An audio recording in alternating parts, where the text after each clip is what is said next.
Nëse kjo histori ju interesoj, mos harroni të regjistroheni në kanalin ton dhe na tregoni nga cili qytet po na ndiqni. Duke vazhduar, Tirana nuk fle kurrë. As në prag të Krishtlindjeve, kur qielli erret herët dhe dritat shtohen nëpër bulevarde, qyteti nuk ndalon së rrahuri. Në lagjen kodra e diellit, ku vilat fshihen pas mureve të larta dhe portave elektronike, njëra prej tyre dukej më e heshtur se të tjerat. Nuk ishte thjesht heshtje. Ishte mungesë. Sikur vetë jeta kishte vendosur të mos hynte më nëpër ato porta.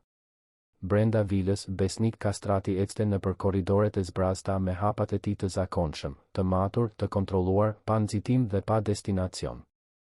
Në moshën 47 vjeçare, ai konsiderohej një nga biznesmenët më të suksesshëm në vend. Kompania e tij e teknologjisë kishte revolucionarizuar tregun e logjistikës në 10 vitet e fundit dhe emri i tij shfaqej vazhdimisht në listat e njerëzve më me ndikim. Kostum i patëmet, orë zvicerane, flok të përhim të prerë në mënyrë perfekte. Nga jashtë, Besniku ishte imazhi i suksesit. Nga brenda, ishte një muze dhimbjeje. Prej 4 vitesh, që nga ai dhjetori hir që ai përpiqej ta fshinte nga memoria, Besniku ishte bërë një tjetër person. Ose mbase kishte pushuar së qeni person. Humbja e djalit, Gentit, në moshën 7 vjeçare, e kishte shndërruar vilën në një mauzole pa tru. Çdo gjë që kujtonte djalin u hoq, u dhurua, u fshe. Muret u rishpërndan. Dhoma u kyç. Fotografit u mbyllën në kuti që askush nuk guxonte t'i prekshme. Krishtlindjet që gjithmonë kishin qenë data më e veçantë e familjes, u fshin nga kalendari sikur të mos kishin ekzistuar kurrë. Nuk kishte pemë. Nuk kishte drita. Nuk kishte dhurata. Mirëmbajtësia e shtëpisë, zonja Luljeta, një grua 60 vjeçare që punonte në atë shtëpi që para se të lindte Genti, kishte mësuar të mos e përmendte këtë temë. Shefi i sigurimit, Dritani, një burr serioz rreth të 40-tave, e mbante rutinën me një efikasitet ushtarak. Dhe punonjësit e tjera, të pakta dhe diskrete, e dinin se aty punohej në heshtje. Ishte një shtëpi respekti, thoshin. Por në fund të fundit, të gjithë e dinin se ishte një shtëpi frike. Frikë për të ndjerë. Frikë për të kujtuar. Frikë për të jetuar. Besniku shikoi orën. Mungonin edhe 20 minuta deri në mesnatë. Jashtë, ai e dinte, familjet do të ishin mbledhur rreth tavolinave, duke shkëmbyer për qafime dhe të qeshura, duke hapur dhurata, duke bërë premtime për vitin e ri. Brenda asaj vile, ai do të ishte i vetëm në zyrë, si në 4 vitet e fundit, duke ushtirur sikur punonte derisa lodhja ta mposhte dhe dita të ndërrohej. Ishte strategjia e tij e mbijetesës. Të mos festonte. Të mos ndjente. Thjesht të priste të kalonte. Ishte atëherë kur zilja e portës ra. Besniku rudhi ballin. Askush nuk i binte ziles së asaj shtëpie. Jo në atë orë. Jo pa paralajmërim. Dritani u shfaq në derën e zyrës me atë shprehjen e tensionuar që përdorte kur diçka dilte jashtë protokollit. Është dikush te porta, zotëri. Një fëmijë. Besniku ngriti syt nga kompjuteri, i irrituar. Fëmijë? Çfarë fëmije? Thirr prindërit.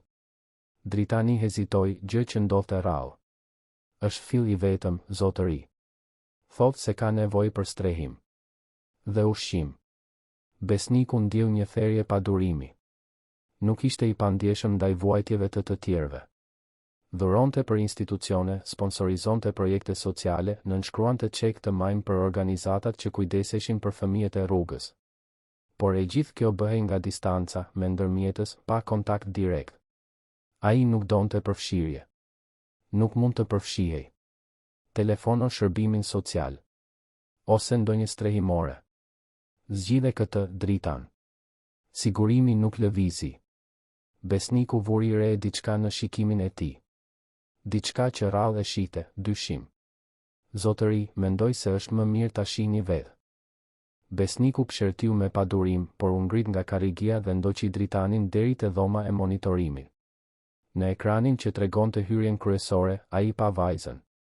Ajo ishte e vogël, shumë e vogël. Duhej të ishte rreth 4 vjeç, mbase 5. Flok gështenjë të shpupuritur, fytyrë e papastër, rroba shumë të hollë për natën e ftohtë të dhjetorit.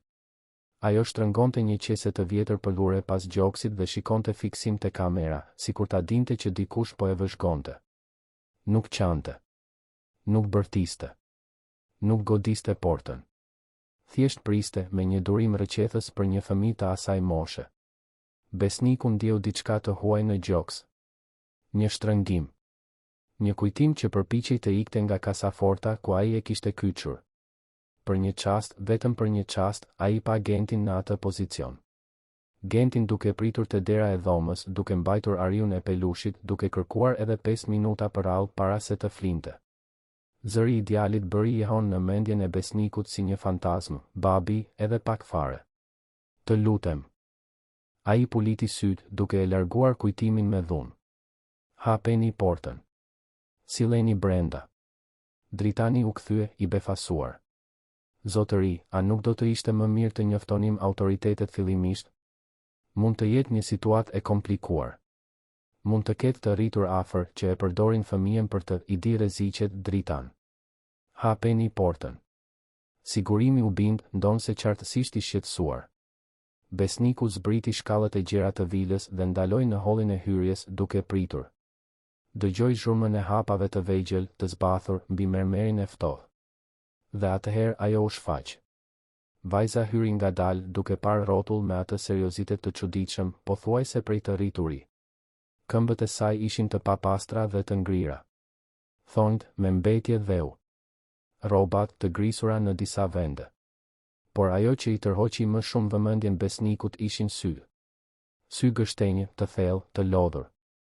Sy që kishin parë shumë gjëra. Zonja Lulieta u shfaq të shkallët, e alarmuar. Zoti besnik, çfarë po ndodh? Përgatitni një banjë të ngrohtë. Dhe ushqim. Çfarëdo që të keni në kuzhinë. Mirëmbajtësia hapi gojen për të protestuar, por pa shprehjen në fytyrën e besnikut dhe heshti. Ajo e njihte atë burr prej dekadash. E dinte kur ishte koha për t'u bindur pa bërë pyetje.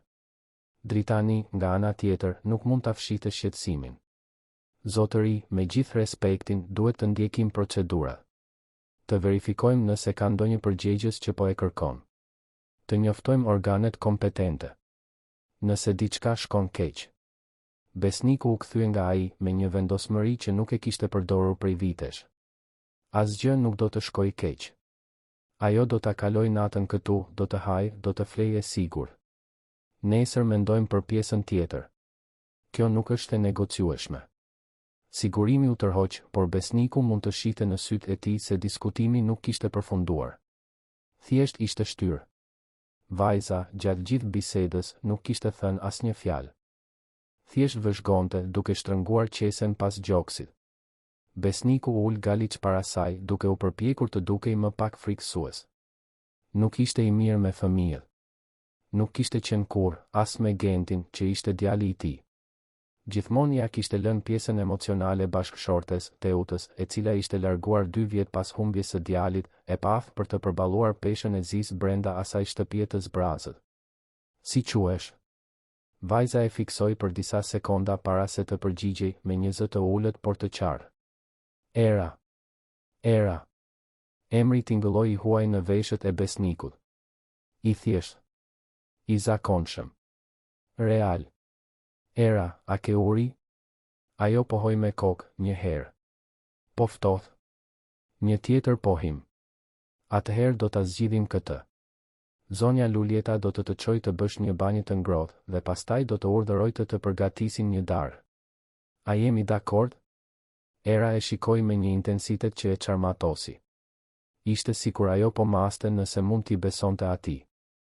Pas një momenti që u duki pafund, ajo pohoi përsëri dhe zgjati dorën e saj të vogël dhe të papastër drejt besnikut. Ai hezitoi, por ja mori dorën. Ishte e akull. Zonja Lulieta zbriti shkallët dhe, me një mirësi që fshinte konfuzionin e saj, e mori erën për ta çuar në katin e sipërm. Besniku mbeti në hol, i vetëm, duke parë dorën e tij. Ende ndjente të ftohtin e gishtave të vajzës. Ende dëgjonte heshtjen që ajo mbarte. Dhe, për herë të parë në 4 vjet, ndjeu diçka ndryshe nga mpirja. Ndjeu frikë. Jo nga vajza. Por nga ajo që ajo përfaqësonte. Jetë. Cenueshmëri. Nevoj. Çdo gjë që ai ishte betuar të mos e linte më kur të hynte. Gjysmë ore më vonë, era ishte e pastër. Zonja Lulieta kishte gjetur rroba të vjetra që i kishin përkitur Gentit, të ruajtura në një kuti në fund të një dollapi. Ishin shumë të mëdha, por do të bënin punë. Mirëmbajtësia zbriti me erën për dore dhe e çoi në kuzhinë, ku kishte përgatitur një pjatë me pilaf, mish pule të coptuar dhe pure patatesh. Ushqim i thjesht, por i bollshëm. Besniku vëzhgonte nga larg, i mbështetur te dera e kuzhinës, ndërsa era ulej në tavolinë. Ajo nuk e sheu ushqimin siç priste ai. Hante ngadalë, duke përtypur çdo kafshat me kujdes, sikur të kishte frikë se pjata do të zhdukej po të nxitonte. Her pas here, ndalonte dhe shikonte rrotull, sikur po regjistronte çdo detaj në memorie. A banon afër këtu, era? Vajza tundi kokën, duke përtypur ende. Ku banon? Ajo e gëlltiti ushqimin para se të përgjigjej. Nuk banoj. Eci. Kjo fjali rëndoi në kuzhinë si një gur. Zonja Lulieta u kthye nga soba, me sytë e hapur te i mase. Besniku ndjeu një lëshim në stomak. Ecën? Për ku? Era ngriti supet, sikur pyetja të mos kishte kuptim. Ku të mundem? Ndonjëherë dikush më lë të rri. Ndonjëherë jo. Po mami jote? Babi yt? Ajo ndaloi së ngrëni për një moment. Fytyra e saj, që deri atëherë ishte e qetë, u mbyll paksa. Jo me trishtim. Me pranim. Nuk kam më. Besniku mori frym thellë.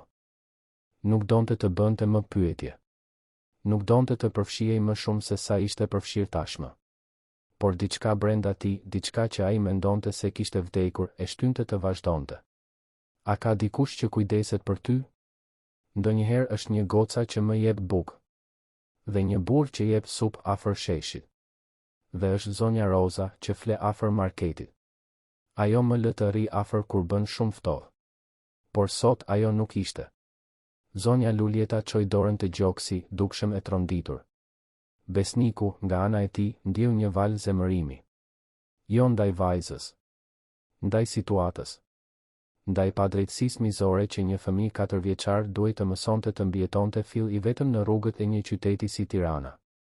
Dhe pse trokite këtu? Era e shikoi me ata sy shumë serioz. Sepse është shtëpia më e madhe e rrugës. Shtëpia e madhe ka ushqim. Logjika ishte e thjeshtë. E tmerrshme. Por e thjeshtë. Besniku qëndroi në heshtje ndërsa era mbaronte së ngrëni.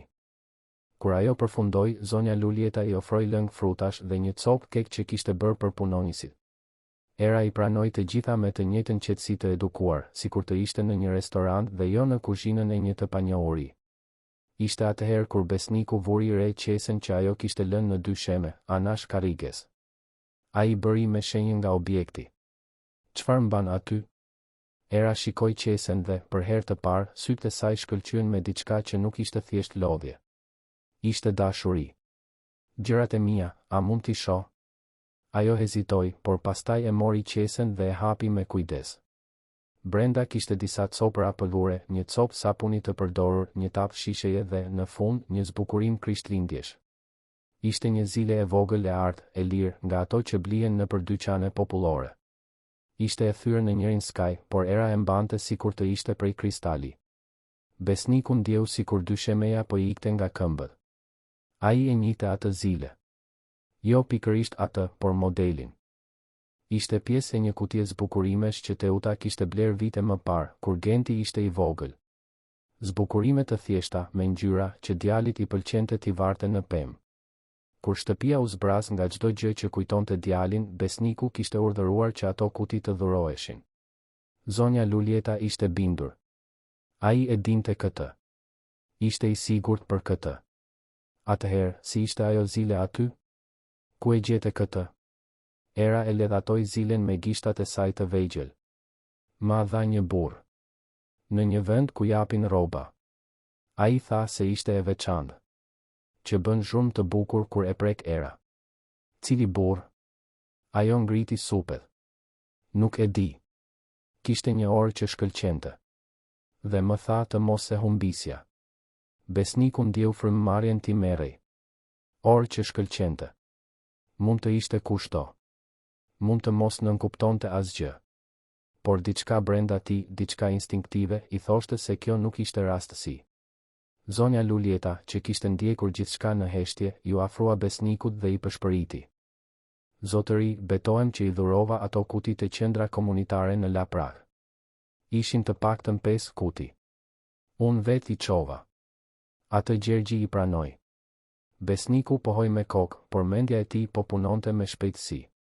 Dikush e kishte marrë atë zile. Dikush ja kishte dhënë erës. Dhe ajo, nga të gjitha shtëpitë e Tiranës, kishte trokitur pikërisht te e tija. Në prag të Krishtlindjeve. 4 vjet më vonë. Nuk mund të ishte rastësi. Nuk mundej. Era u dëshpërua nga gjumi dhe besniku vuri re se ajo po luftonte për t'i mbajtur syt hapur. Zonja Luljeta, amtare si gjithmonë, i zgjati dorën vajzës. Eja, e dashur.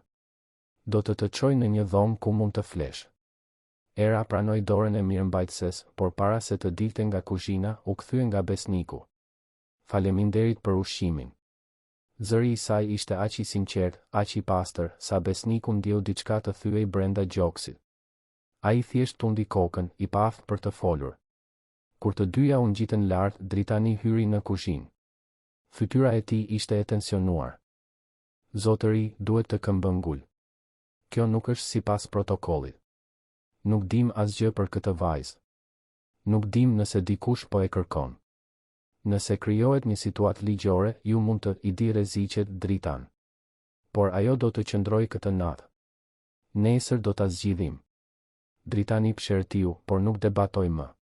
Besniku e dinte se sigurimi kishte të drejtë. E dinte se po vepronte me impuls, diçka që nuk e bënte kurrë. Por në atë moment, duke parë zilen e artë që Era kishte lënë mbi tavolinë, ai nuk mund të mendonte për asgjë tjetër. Dikush donte që ajo të mbërrinte te ai. Dikush e kishte mbjell atë zbukurim. Dhe besniku, i cili kishte ndërtuar një perandori duke kontrolluar çdo variabël, çdo detaj, çdo numër, papritmas e shihte veten në mes të një tabele ku nuk i njihte rregullat. Dhe më e keqja ishte se, për herë të parë në 4 vjet, ai donte të luante. Atë natë, besniku nuk fjeti. Qëndroi në zyrë duke parë ekranin e kompjuterit pa parë asgjë në të vërtetë. Mendja e tij kthehej gjithmonë te Era. Te sytë e lodhur. Te mënyra se si hante ngadalë. Te zilja e thyer që ajo e ruante si thesarin më të çmuar. Dhe, mbi të gjitha, kthehej te Genti. Te nata e fundit e Krishtlindjeve që kishin kaluar bashkë. Te dritat që djali këmbëngulte t'i ndiste. Te çokolata e ngrohtë që Teuta përgatiste. Te e qeshura e lartë dhe ngjitse që e mbushte shtëpinë me jetë. Besniku kishte ndërtuar një kështjell rreth dhimbjes. Ishte bindur se, nëse nuk ndjente asgjë, nuk do të vuante më. Por Era, me 4 vitet e saj dhe qesen e saj prej pëllure, kishte hyrë në atë kështjell pa kërkuar leje. Dhe tani, besniku e kuptonte, nuk do të ishte e lehtë ta nxirrte jashtë. Sepse në fund të fundit, shumë thellë, ai nuk donte. Lart, në dhomën që zonja Luljeta kishte përgatitur, Era flinte e mbështjell me batanie të ngrohta, duke shtrënguar zilen e artë pas gjoksit. Ajo nuk shite ëndra. Prej kohësh kishte mësuar të flinte pa ëndërruar. Por atë natë, për herë të parë pas shumë muajsh, ajo ndihej e sigurt. Dhe kjo, për një vajzë që jetonte në rrugët e Tiranës, ishte më shumë se një mrekulli. Ishte një fillim. Por i çfarëdo gjëje, as ajo dhe as besniku ende nuk e dinin. Ora shënonte 3 të mëngjesit kur zonja Luljeta zbriti shkallët dhe e gjeti besnikun ende zgjuar. Ajo pëshertiu, mori 2 filxhan dhe përgatiti kafe.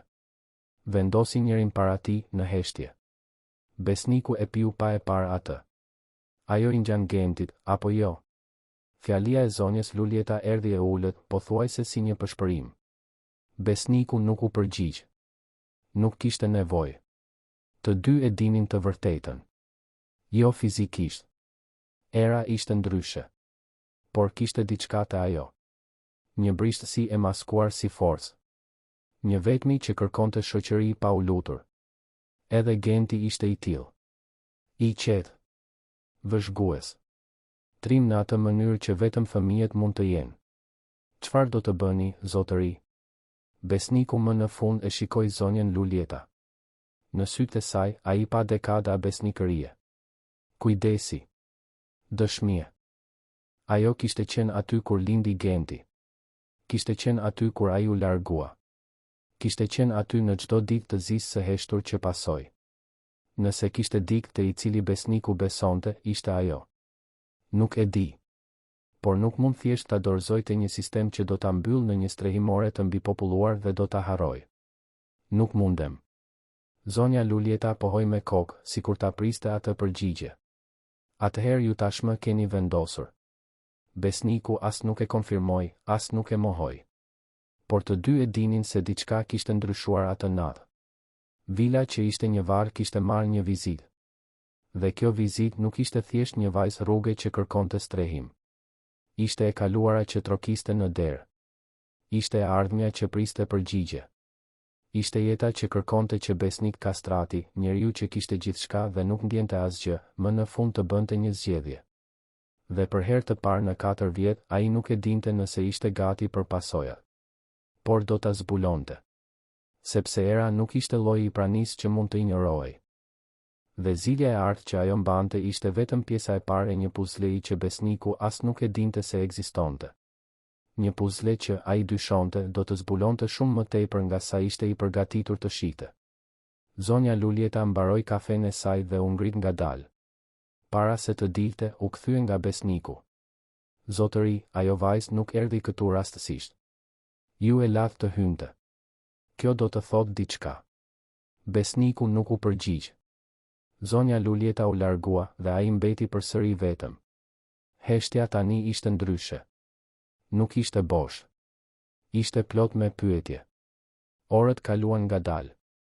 Qielli filloi të zbarte, duke sjell agimin e ditës së Krishtlindjeve. Besniku më në fund u ngrit nga karrigia dhe u ngjit në shkallë. Ndaloi para dhomës ku era flinte. Dera ishte gjysmë e hapur. Ai hodhi syt brenda. Vajza ishte mbledhur në mbatanie, vetëm fytyra i dukej. Flinte thellë, me frymëmarrjen e qetë të dikujt që më në fund gjeti një vend të sigurt. Zilja e artë ishte mbi komodin, anash krevatit, duke reflektuar dritën e dobët të mëngjesit. Besniku qëndroi aty për disa minuta, thjesht duke vëzhguar. Kishte diçka të gabuar në gjithë këtë. Diçka që nuk kishte kuptim. Një vajzë rruge, filli vetme, në prag të Krishtlindjeve, duke trokitur pikërisht në shtëpinë e tij. Duke mbajtur një objekt që i kishte përkitur djalit të tij. Duke thënë gjëra që bënin njehon me kujtimet që ai përpiqej t'i harronte. Nuk ishte natyrale. Nuk ishte rastësi. Por nëse nuk ishte, atëherë çfarë ishte? Besniku zbriti përsëri dhe shkoi në zyrë. Mori telefonin dhe formoi një numër që nuk e kishte përdorur prej vitesh. Pas disa zileve, një zë mashkullor u përgjigj, i përgjumur. Alo? Arben, jam unë. Besniku. Nga ana tjetër e linjës, pati një pauzë. Arben Hoxha kishte qenë avokati i familjes Kastrati prej dekadash. Më shumë se aq, ishte mik. Një nga të paktët me të cilët besniku ende mbante kontakt, edhe pse sporadik. Besnik? Sa është ora? A është çdo gjë mirë? Kam nevojë për një nder. Diskret. Arbeni pshërtiu, tashmë duke u zgjuar plotësisht. E njihte besnikun aq sa për ta ditur se, nëse ai telefononte me atë ton, ishte serioze. Po të dëgjoj. Kam nevojë të hetosh një fëmijë. Një vajzë rreth 4 vjeç, e quajtur Era. Pa mbiemër. Është në situatë rruge. Dua të di gjithçka. Nga erdhi, nëse ka familje që e kërkon, nëse ka regjistrim në ndonjë strehimore, spital, qendër shëndetësore. Gjithçka. Arbeni heshti për një moment. A ka lidhje kjo me ndonjë proces të kompanisë? Jo. Është personale. Një tjetër pauzë. Më e gjatë. Besnik, e di që duhet të pyes. A është ky fëmijë me ty tani? Është. U shfaq këtu mbrëm. Në prag të Krishtlindjeve. Duke kërkuar strehim. Dhe ti e lave të hynte? E lash. Besnik, me gjithë respektin, ti e di që kjo mund të komplikohet. Nëse ka dikë që po e kërkon, nëse ka një situatë kujdestarie, nëse i di rreziqet. Prandaj po të telefonoj. Dua ta bëj këtë në mënyrën e duhur, por nuk do ta hedh përsëri në rrugë. Arbeni mori frym thellë. Besniku mund ta imagjinonte atë nga ana tjetër, i ulur në krevat, duke kaluar dorën nëpër fytyrë, duke u përpjekur të organizonte mendimet. Mirë. Do të filloj verifikimet që sot. Por besnik, një gjë. Pse tani? Pse kjo vajzë? Besniku shikoi Zilen e artë që kishte marrë nga komodina dhe e kishte sjell me vete në zyrë. E rrotulloi objektin midis gishtave, duke ndjer peshën e lehtë, duke dëgjuar tingullin e dobët të metalit. Sepse ajo mban diçka që i ka përkitur Gentit. Linja mbeti në heshtje. Arbeni kishte qenë prezent në të gjithë procesin e zisë. Ai e dinte se sa delikate ishte kjo. Je i sigurt? Jam. Është dhuruar 4 vjet më parë. Dhe tani është me të. Dikush ja ka dhënë asaj. Kjo nuk ka kuptim. Prandaj kam nevojë që ti të hetosh. Në mënyrë diskrete. U kuptuam.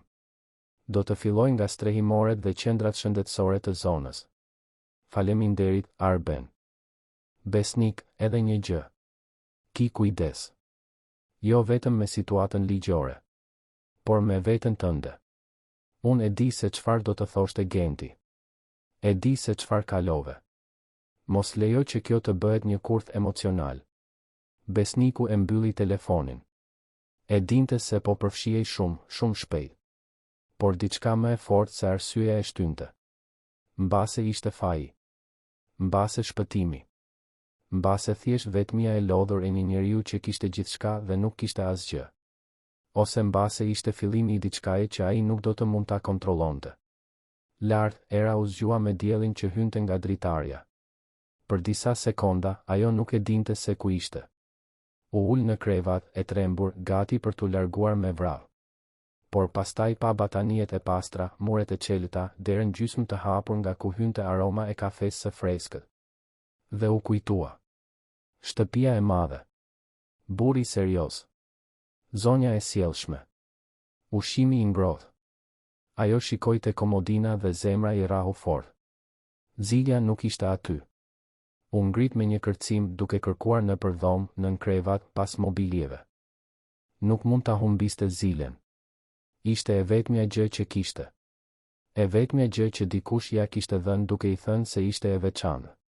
Dera u hap dhe zonja Luljeta hyri, duke mbajtur një tabaka me bukë, qumësh dhe fruta. Mirëmëngjes, e dashur. A fjetët mirë?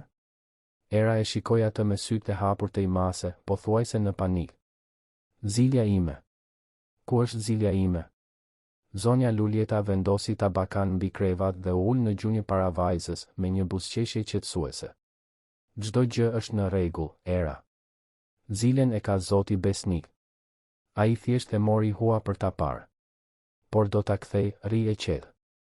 Era u qetësua pak, por ende duke i shqetësuar. Zonja Luljeta i ledhatoi flokët.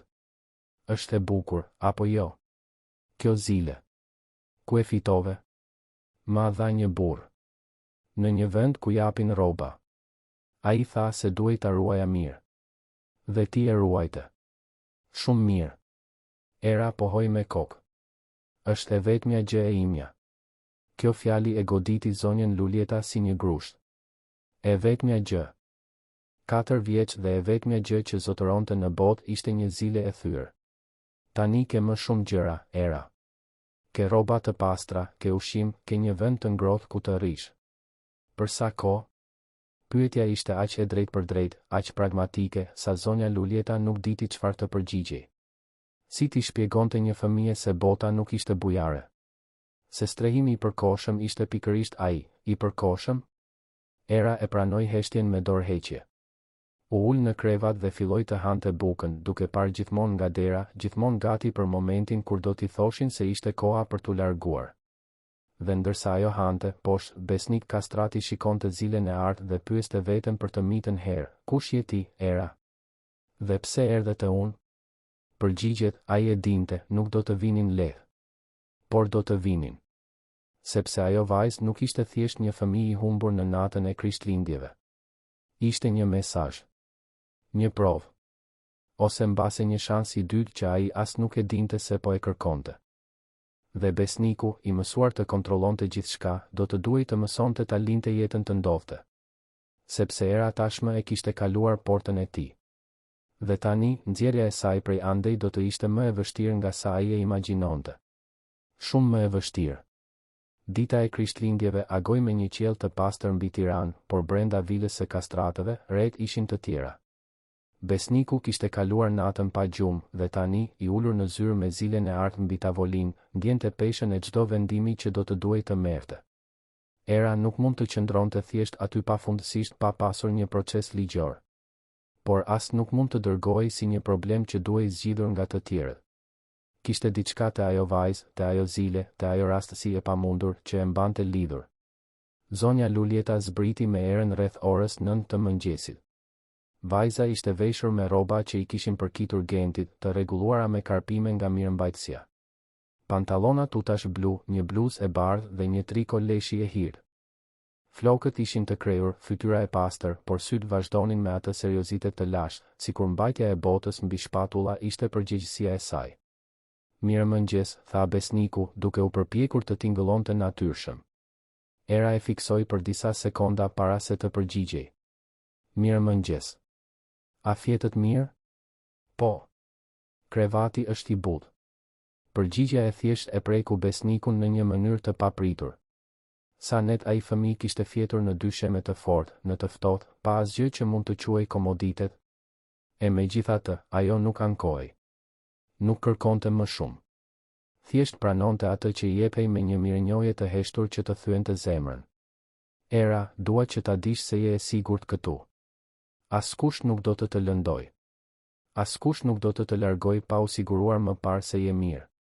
A më kuptove? Era pohoi me kokë, por kishte dyshim në sytë e saj. Besniku e kuptoi se premtimet nuk do të thoshin shumë për dikë që ishte zhgënjur aq shumë herë. Zonja Lulieta shërbeu mëngjesin në dhomën e ngrënies. Bukë e ngrohtë, gjalp, reçel, djath, fruta të freskëta dhe lëng portokalli. Era hante ngadalë, si në darkën e kaluar, çdo kafshat e matur, çdo glënjik e llogaritur. Besniku vëzhgonte nga larg, duke u përpjekur të kuptonte se kush ishte ai fëmijë. Çfarë kishte jetuar? Kush ishin prindërit që ajo tha se nuk i kishte më? Dhe, më e rëndësishmja, si kishte arritur të merrte një zbukurim që i kishte përkitur djalit të tij? Telefoni ra. Ishte Arbeni. Besnik gjeta disa informacione paraprake. Nuk është shumë, por është një fillim. Po të dëgjoj. Nuk ka asnjë regjistrim për ndonjë era në grup moshën që përmende në përstrehimoret e zonës së kodës së diellit apo përreth. Gjithashtu nuk ka asnjë denoncim për zhdukje kohët e fundit që të përshtatet me përshkrimin. Verifikova me qendrat shëndetësore më të afërta dhe asgjë. Është sikur ajo të mos ekzistojë zyrtarisht. Besniku ndjeu një shtrëngim në gjoks. Si do të thotë nuk ekziston? Asnjë certifikat lindje e regjistruar me emrin Era në 5 vitet e fundit në Tiranë. Të paktën jo me mbiemra të zakonshëm. Mund të jetë që ka lindur në një qytet tjetër, ose që nuk është regjistruar kurrë. Fatkeqësisht, kjo është më e zakonshme nga sa duket. Fëmijë që jetojnë në margjina, të padukshëm për sistemin. Po për zilen? A gjete diçka për dhurimet? Fola me atë gjergjin të qendra komunitare në Laprak. Ai konfirmon se ka marrë kutitë e dhurimeve nga shtëpia jote 4 vjet më parë. Thotë se i ka shpërndar të gjitha të familjet në nevojë të zonës. Nuk ka mbajtur regjistër specifik se kush mori çfarë. Është e pamundur të gjurmohet. Besniku pshertiu. E dinte se nuk do të ishte e lehtë, por mungesa e gjurmëve ishte frustruese. Vazhdo të hetosh. Dua të di gjithçka që është e mundur për këtë vajzë. Ku është parë, me kë shoqërohet, nëse ka dikë që e njeh më mirë. Do të bëj çfarë të mundem. Por besnik, zyrtarisht, çfarë synon të bësh me të? Ende nuk e di. Por nuk do ta braktis. Pasi mbylli telefonin, besniku u kthye në dhomën e ngrënies. Era kishte mbaruar së ngrëni dhe tani shikonte nga dritarja e madhe që jepte nga kopshti. Drita e diellit hynte e fortë, duke ndriçuar fytyrën e saj të vogël.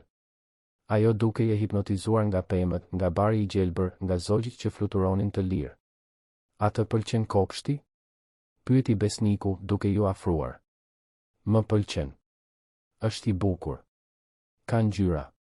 Besniku ndoqi shikimin e saj dhe kuptoi se çfarë donte të thoshte ajo.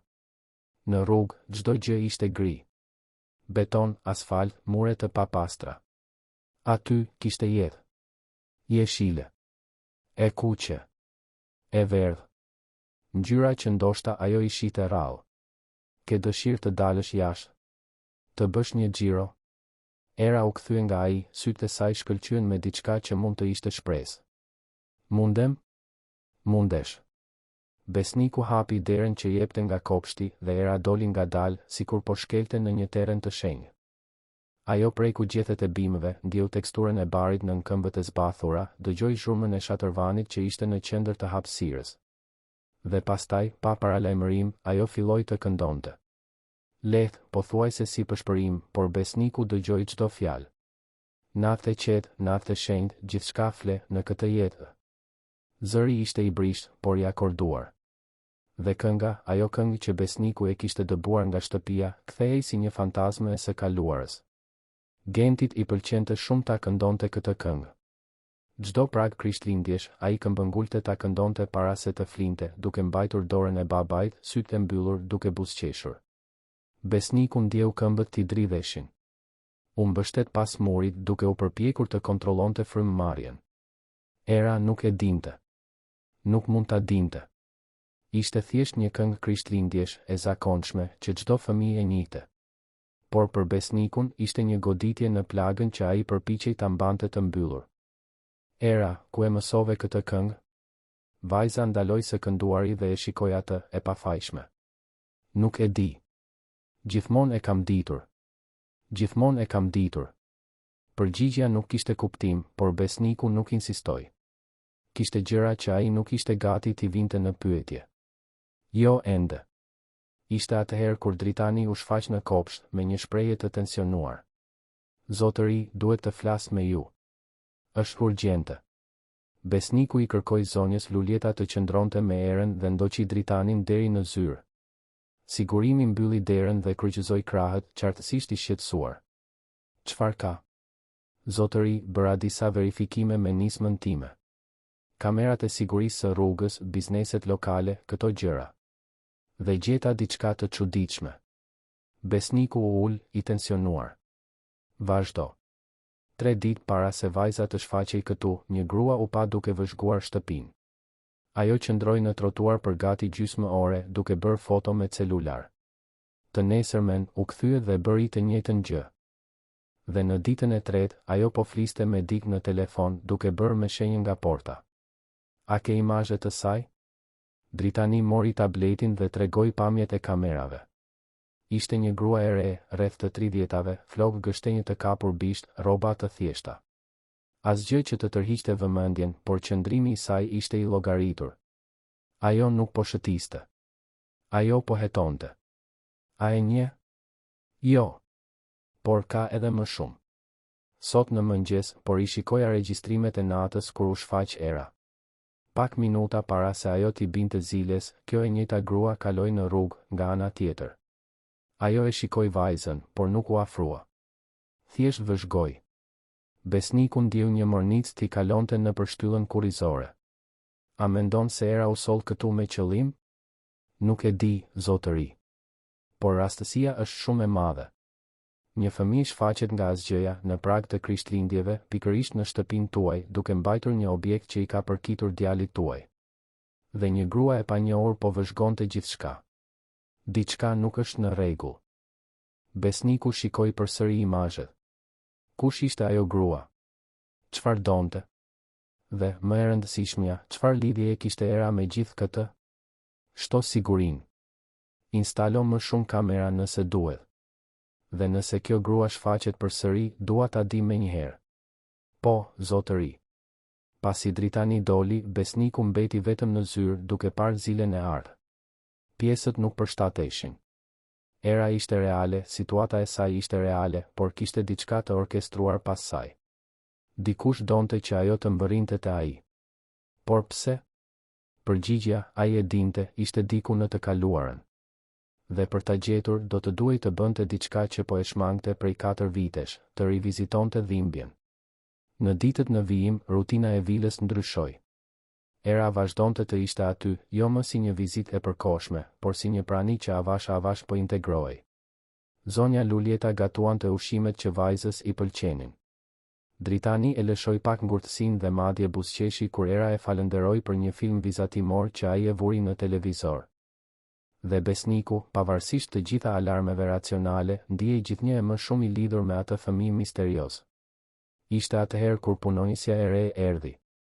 Ajo quhej Blerta, ishte 28 vjeçe dhe ishte punësuar përmes një agjencie kujdestaresh të rekomanduar nga Arbeni. Ideja ishte të kishte dikë të specializuar për fëmijët që të ndihmonte me Erën ndërsa situata e saj nuk ishte zgjidhur. Blerta dukej perfekte në letër, e edukuar, e kualifikuar, me referenca të shkëlqyera. Por që nga dita e parë, diçka te ajo e shqetësonte besnikun. Ishte mënyra se si e shikonte Erën. Me shumë interes. Me shumë kuriozitet. Sikur po e studionte vajzën, duke matur çdo gjest, çdo fjalë. Përshëndetje, Era. Unë quhem Blerta. Do të rri këtu duke të ndihmuar të kujdesem për ty, mirë? Era, që zakonisht ishte e rezervuar me të panjohurit, thjesht pohoi me kokë. Por besniku vuri re se ajo bëri një hap pas, duke u vendosur më afër zonjës Lulieta. Ishte delikate, por ishte aty, mos besimi. Blerta punoi ditët e para me efikasitet. Luante me Erën, i mësonte lojra, i tregonte për ralla. Por gjithmonë bënte pyetje. Shumë pyetje. Era, a e mban mend ku jetoje para se të vije këtu? Nuk jetoja. Ecja. Dhe gjithmonë ke ecur vetëm? Ndonjëherë kishte njerëz me mua. Ndonjëherë jo. Çfarë lloj njerëzish? Era ngriti supet, qartësisht e parehatshme. Njerëz rruge. Blerta buzëqeshi, por buzëqeshja nuk i arriti të sy. Dhe nuk ke pasur kur një shtëpi? Nuk ke pasur kur dikë që të kujdesej për ty vërtet? Pyetja shkoi shumë larg. Era u mbyll në vete, duke kthyer fytyrën dhe duke përqafuar zilen e artë që tani e mbante gjithmonë me vete, që kur besniku ja kishte kthyer. Zonja Lulieta, që vëzhgonte skenën, ndërhynte me vendosmëri. Mendoj se mjaftuan pyetjet për sot, Blerta. Vajza ka nevojë për qetësi, jo për marrje në pyetje. Blerta qeshi, e nervozuar. Sigurisht, më falni. Thjesht po përpiqesha ta njihja më mirë. Por incidenti mbolli një farë dyshimi te besniku. Atë natë, ai thiri Arbenin përsëri. Kjo kujdestarja që rekomandove, Blerta. A e njeh personalisht? Jo. Ishte rekomandim i agjencisë. Pse pyet? Besniku tregoi për sjelljen e saj, pyetjet këmbëngulëse, mënyrën se si e vëzhgonte Erën. Arbeni premtoi të hetonte, por kërkoi durim. Mund të jetë thjesht zell i tepërt profesional, besnik. Kujdestarët janë të trajnuara të bëjnë pyetje, të kuptojnë historikun e fëmijës. Ose mund të jetë diçka më shumë, u përgjigj besniku, duke mbyllur telefonin. Natën tjetër, besniku e kapi Blertën duke bërë diçka që konfirmoi dyshimet e tij. Ai kishte zbritur për të marrë ujë në kuzhinë kur dëgjoi një zë të ulët që vinte nga korridori i pasëm. U afrua në heshtje dhe pa Blertën në telefon, e fshehur pas një dere gjysmë të hapur. Ajo është këtu. E konfirmova. Është fiks si përshkrimi, thoshte ajo, e tensionuar. Besniku ndjeu gjakun t'i ngrinte. Fiks si cili përshkrim? Jo, ende nuk kam arritur ta konfirmoj. Ai e mbron shumë. Mezi lë dik vetëm me të. Por do ta zbuloj. Më duhet vetëm pak kohë. Pauzë. E di që është e rrezikshme. Por nëse është vërtet ajo, ju e dini se çfarë do të thotë kjo. Shuma I avlen rrezikun. Shuma. Fjala bëri jehon në mendjen e besnikut si një alarm. Dikush po e paguante Blertën për të spionuar Erën. Për të konfirmuar diçka. Por çfarë? Ai u largua para se të shihej dhe u kthye në zyrë me zemrën që I rrite fort. Telefono menjëherë dritanin. Dua të hetosh Blertën. Gjithçka. Telefonin, emailet, llogaritë bankare nëse mundesh. Dhe shto vëzhgimin mbi të. Mos e lë asnjë moment vetëm me Erën. Zotëri, çfarë ka ndodhur? Ajo nuk është kush thotë se është. Dhe po punon për dikë. Dritani nuk bëri pyetje. Thjesht u bin. Të nesërmen, besniku u ballafaqua me Blertën në mënyrë diskrete, pas zbuluar se e kishte dëgjuar bisedën. Blerta, duhet të di, a ke komentuar me dikë për erën? Ndonjë mik, familjar? Ajo hezitoi vetëm një pjesë të sekondës, por mjaftueshëm që besniku të dallonte gënjeshtrën që do të vinte. Jo, zotëri. Mbaj gjithçka në fshehtësi profesionale, siç duhet të jetë. Je e sigurt? Plotësisht. Besniku e largoi, por e dinte se po gënjente. Dhe tani, vila që tashmë ishte e tensionuar u shndërrua në një fushë të minuar. Dikush e donte erën. Dikush ishte i gatshëm të paguante për informacione rreth saj. Dhe besniku ishte në mes të diçkaje shumë më të madhe nga sa e imagjinonte. Natën, kur të gjithë flinin, ai hyri në dhomën ku era pushonte. Vajza ishte mbledhur në batanie, zilja e artë anash jastëkut. Besniku u ul në karrigen anash krevatit dhe e vëzhgoi. Kush ishte ajo, vërtet? Pse dikush e donte? Dhe cila ishte lidhja me Gentin? Era, përshpëriti ai, ndonse e dinte se ajo flinte, kush të dërgojte unë? Përgjigjja, natyrisht, nuk erdhi.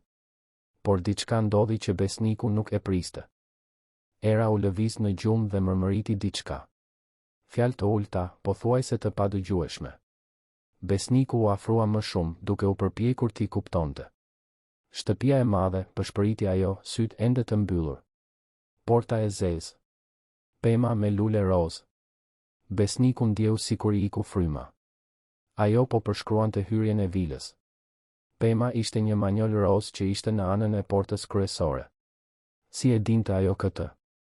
Era kishte thënë se nuk kishte qenë kurrë aty më parë, që e kishte zgjedhur shtëpinë sepse ishte më e madhja e rrugës. Por ato detaje, ajo saktësi, nuk mund të vinin nga një vëzhgim i thjesht nate. Era vazhdoi të mërmëriste. Burri i trishtuar. Djali i vogël. Dritat e dritaret. Besniku u tërhoq me zemrën që i rrite fort. Apo shite ëndër diçka apo po kujtonte diçka? Diferenca ishte kruciale. Ai qëndroi aty edhe për pak minuta, por era nuk tha asgjë më shumë, thjesht u kthye në frymëmarrjen e thellë, e humbur në ndonjë ëndër të heshtur. Kur besniku zbriti poshtë, gjeti zonjën Lulieta në kuzhinë duke përgatitur çaj. Mirëmbajtësia nuk po flinte dot mirë që kur era kishte mbërritur. Jo nga frika apo mosbesimi, por nga një shqetësim amtar që nuk mund ta fshite. Ajo tha diçka duke fjetur, tha besniku, duke u ulur në tavolinë. Përshkroi shtëpinë. Detaje që ajo nuk duhej t'i dinte. Zonja Lulieta shërbeu çajin dhe u ul para tij. Zoti besnik, a mund të them diçka që kam menduar? Mundesh. Po sikur vajza të kishte qenë këtu më parë? Jo tani, por para disa viteve. Kur ishte edhe më e vogël. Foshnje, mbase. Fëmijët nuk kujtojnë me vetdije gjëra aq të vjetra, por mbeten shenja. Ndjesi. Imazhe të turbullta. Besniku e konsideroi hipotezën. A ishte e mundur? Era do të ishte rreth 4 vjeç tani.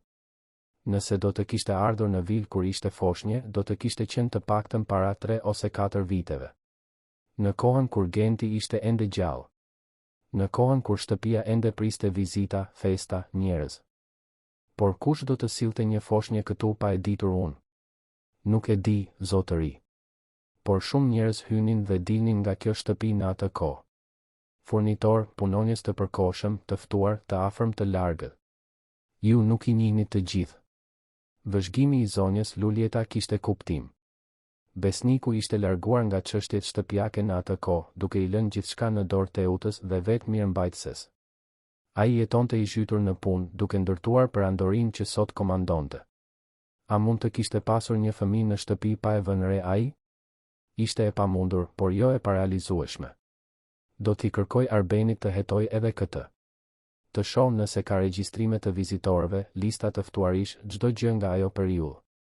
Zonja Lulieta pohoi me kokë dhe piu një glënjë çaj. Qëndruan në heshtje për disa minuta, secili i humbur në mendimet e veta. Ishte atëherë kur besniku vuri re diçka, një dosje të vjetër mbi tavolinë me letra të zverdhura që dilnin nga anën. Çfarë është kjo? Zonja Lulieta e shikoi dosjen sikur ishte kapur në flagrancë. Më falni, zotëri. Do ta hiqja para se të zbritnit ju. Janë letra të vjetra që gjeta në Papa Fingosol. Po organizoja disa dollap dhe gjeta këtë kuti. Janë dokumente nga koha kur djali, Genti, ishte i vogël. Foto, ftesa, lista festash. Besniku ndjeu një lëmsh në fy. Kishte vite që nuk shite asgjë që kishte lidhje me Gentin. Kishte urdhëruar që gjithçka të ruhej, të kyçej, të harrohej. Por tani, me erën në shtëpi, ishte sikur e kaluara kërkonte të rivizitohej. A mund t'i shoh? Zonja Luljeta hezitoi, e shqetësuar. E njihte dhimbjen e besnikut dhe nuk donte të hapte plagë. Por ai zgjati dorën me një vendosmëri që ajo nuk e kishte parë prej kohësh. Ajo ia dha dosjen. Besniku e hapi ngadalë. Faqet e para ishin foto. Genti foshnje duke buzëqeshur te kamera. Genti me 1 vjeç duke mësuar të ecte. Genti me 2 vjeç duke luajtur në kopsht. Çdo imazh ishte një goditje, por ishte edhe një kujtim i diçkaje që ai e kishte dashur aq shumë dhe e kishte humbur aq herët. Ai ktheu edhe disa faqe dhe gjeti lista. Lista të ftuarisht të ditëlindjeve, të festave të krishtlindjeve, të eventeve të kompanisë që ishin realizuar në vilë. Emra, shumë emra. Disa ai njihte. Të tjerë ishin të panjohur ose të harruar. Dhe pastaj, në një listë krishtlindjesh të 4 viteve më parë, pak muaj para humbjes së Gentit, besniku pa një emër që ja ngriu gjakun. Valmira Gashi. Punonjëse sociale. Plus një fëmijë. Çfarë ishte ajo? Pse një punonjëse sociale ishte në listën e të ftuarve të krishtlindjeve? Dhe cili ishte ai fëmijë? Besniku u kthye nga zonja Luljeta, zëri i tij i tensionuar. A të kujtohet një Valmira Gashi? Një punonjëse sociale që erdhi këtu në ato krishtlindje? Zonja Luljeta rudhi ballin duke u përpjekur të kujtohej. Valmira? Emri më tingëlloni një orë, por nuk jam e sigurt. Ato krishtlindje ishin të komplikuara, zotëri. Shumë njerëz, shumë rrëmuj. Zonja Teuta kishte ftuar disa njerëz nga institucioni i bamirësisë që ajo mbështeste. Mund të ketë qenë dikush prej andej. Institucioni i bamirësisë. Besniku e kishte harruar këtë. Teuta, para se çdo gjë të shkërmoqej, ishte shumë e përfshirë në kauza sociale. Dhuronte rregullisht për jetimore, strehimore, projekte të asistencës për fëmijët. Këmbëngulte t'i njihte personalisht njerëzit që punonin në ato institucione, t'i ftonte në eventet e familjes. Mund të ketë qenë dikush që ajo e solli. Por pse do të sillte një fëmijë? Ndonjëherë ajo e bënte këtë, zotëri. Sillte fëmijë nga strehimoret për ta kaluar ditën këtu. Thoshte se ishte e rëndësishme që ata të shihnin se bota mund të ishte ndryshe, se kishte shpresë.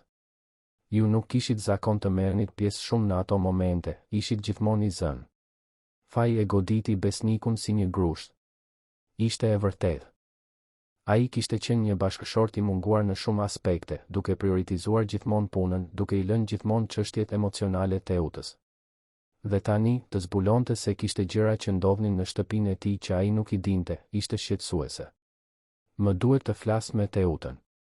Fjalia doli para se ai të mund të mendonte më mirë. Zonja Luljeta e shikoi me befasi. Zotëri, zonja Teuta e bëri shumë të qartë se nuk donte më kontakt. Janë bërë 2 vjet që kur. E di. Por ajo mund të ketë informacione. Mund ta mbaj mend këtë Valmirën, këtë fëmijë. Mund të ketë një lidhje me erën. Zonja Luljeta nuk debatoi. E dinte se kur besniku merrte një vendim, nuk kishte asnjë mënyrë për ta ndërruar. Mëngjesin tjetër, besniku bëri diçka që nuk e kishte bërë prej 2 vitesh, telefonoi Teutën. Telefoni ra disa herë para se të përgjigjej. Zëri i saj ishte ndryshe nga që mbante mend. Më i pjekur, më i lodhur, por edhe më i fortë. Besnik? Teuta. Më fal që të telefonoj kështu, por më duhet të flas me ty, është e rëndësishme. Pati një pauzë të gjatë. Besniku mund të dëgjonte frymëmarrjen e saj nga ana tjetër, duke matur fjalët që do të thoshte. Për çfarë? Për një fëmijë. Një vajzë që u shfaq këtu në prag të krishtlindjeve. Ajo mban një zile që i ka përkitur Gentit. Dhe ka një listë të vjetër nga një krishtlindje e 4 viteve më parë, me emrin e një punonjëseje sociale dhe një fëmijë. A të kujtohet të kesh ftuar dikë të quajtur Valmira Gashi? Një tjetër heshtje. Më e gjatë. Kur Teuta më në fund foli, zëri i saj ishte i ngarkuar me diçka që besniku nuk mundi ta identifikonte. Ishte frikë? Ishte befasi? Ishte faj?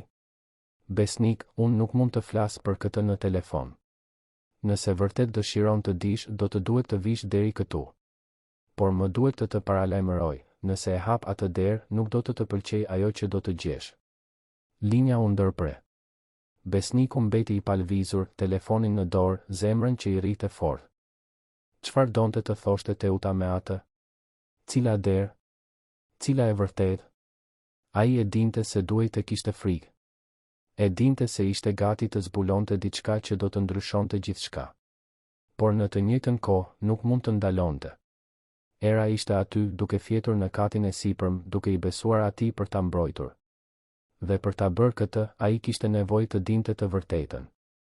Të gjithë të vërtetën. Edhe nëse dhembë.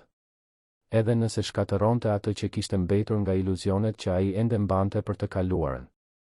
Besniku nuk kishte shkelur në shtëpinë ku jetonte Teuta prej 2 vitesh. Ishte një apartament modern të liçeni i thatë, i dekoruar me shije minimaliste, aq i ndryshëm nga vila që kishin ndarë bashkë. Kur ajo hapi derën, ai pothuajse nuk e njohu.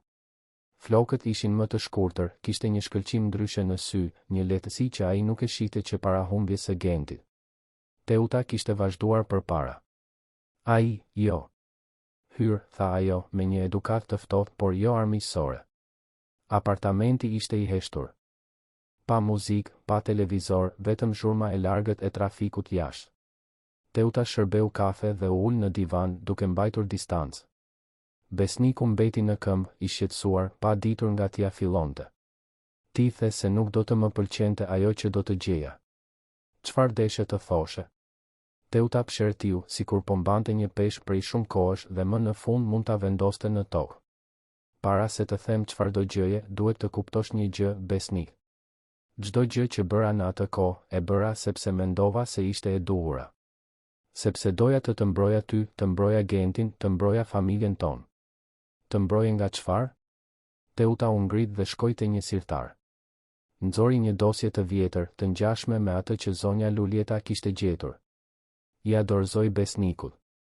Nga kjo e vërtet. Besniku e hapi dosjen. Brenda kishte dokumente, foto, raporte mjekësore. Ai filloi të lexonte dhe në çdo rresht ndjente dyshemen të zhdukej nën këmbët e tij. Kishte një raport të një klinike fertiliteti. Bula, firma, data. Dhe pastaj një foto e 2 fëmijëve. Foshnjë. Binjak. Një djalë dhe një vajzë. Çfarë është kjo? Pyeti besniku, zëri i tij i dridhur. Teuta mori frym thellë, sytë e saj të përlotur. Kur bëm trajtimin e fertilizimit para 8 viteve, pati komplikacione. Shtatzënia ishte me rrezik të lartë që nga fillimi. Mjekët na njoftuan se ishin 2 foshnje, por që vetëm njëri kishte shanse reale për të mbijetuar. Thanë se do të duhej të zgjidhja. Ose të provoja t'i shpëtoja të 2 dhe të rrezikoja t'i humbisja të 2, ose të fokusoheshim te njëri për të garantuar që të paktën ai të lindte i shëndetshëm. Besniku ndjeu këmbët t'i dridheshin. U ul rënd në karrige. Binjak? Genti kishte një motër? Teuta fshiu lotët që filluan të binin. Po. Por ajo lindi shumë e parakoshme, shumë e brishtë. Mjekët thanë se ajo nuk do të mbijetonte. Që kishte pak ditë jetë. Isha e shkatëruar, besnik. Ti ishe në udhëtim pune, nuk arrita të njoftoja në kohë. Mu desh të merrja vendime vetëm. Pse nuk më tregove kur? Sepse ti ishe tashmë aq i mbingarkuar. Kompania ishte në krizë, ti punoje 20 orë në ditë. Nuk doja të shtoja më shumë dhimbje. Dhe mjekët garantuan se ajo nuk do të mbijetonte. Thanë se ishte më mirë ta linim të ikte në paqe. Unë nënshkrova letrat. Autorizova që ta transferonin në kujdes paliativ. Besniku shikoi përsëri foton. Vajza ishte e imët, e brisht, e lidhur me tuba dhe aparatura. Por ishte gjallë. Dhe anash saj, Genti, më i madh, më i fort, duke fjetur i qetë.